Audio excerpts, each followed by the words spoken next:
In a distant land, Towa and the guardians of the sacred tree. With such wonders that travelers and merchants alike came from afar to see it.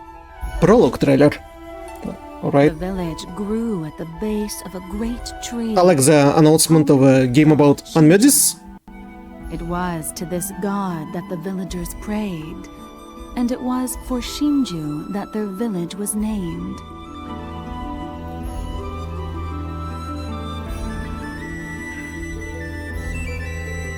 Alongside its residents lived a child of the gods, charged with the protection of the village's people, Towa. Born of Shinju, Towa was ageless, one and apart from the humans who called the village home. The villagers respected and revered her akin to their god. In turn, Towa came to love the villagers. She welcomed in new lives and mourned those who passed, all the while helping the village grow. What a different treatment from Highlander.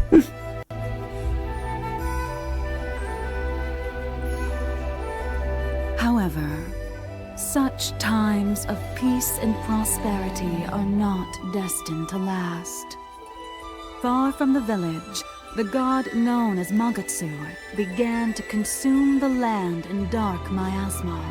Of course, ancient evil will awaken. Miasma poisoned the mana that flowed throughout the world. It also gave rise to strange and monstrous creatures known as Magaori. The Magaori hungrily devoured the land's mana, hastening the miasma. So instead of yokai, it's Magaori, and we're not gonna call them monsters, but Magaori. Brought Magatsu closer to achieving his desire of filling the world with corruption and claiming all for himself.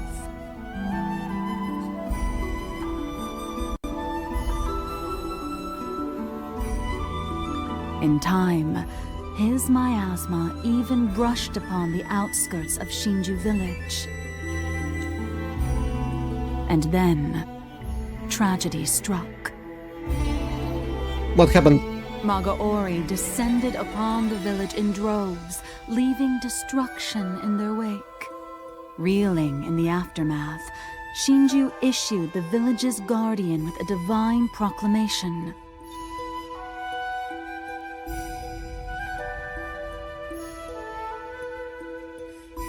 Towa was to gather 8 trustworthy companions, and wielding the sacred sword and staff bestowed unto her by Shinju, bring Magatsu to heal. And that's the characters that we're gonna play? As she was commanded, Towa selected 8 villagers who were up to the task. Then, with the grace of Shinju, she blessed them, unshackling them from the natural flow of time. In honor of this, the villagers gave them the title of Prayer Children. Huh.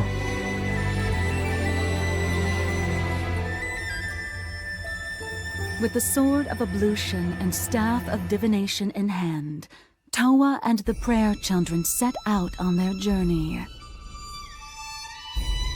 Time and again, the Prayer Children were felled in battle, but with her power to turn back time, Towa thwarted fate. That's how they explaining roguelike mechanics.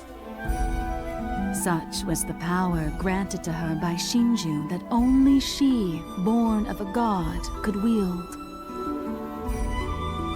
After countless failures, Towa and the Prayer Children reached the heart of Magatsu's lair at long last. However, Towa was yet blind to a painful truth. The power to countermand time's flow came at great cost. Like what? They're not gonna tell me. September 19. Okay.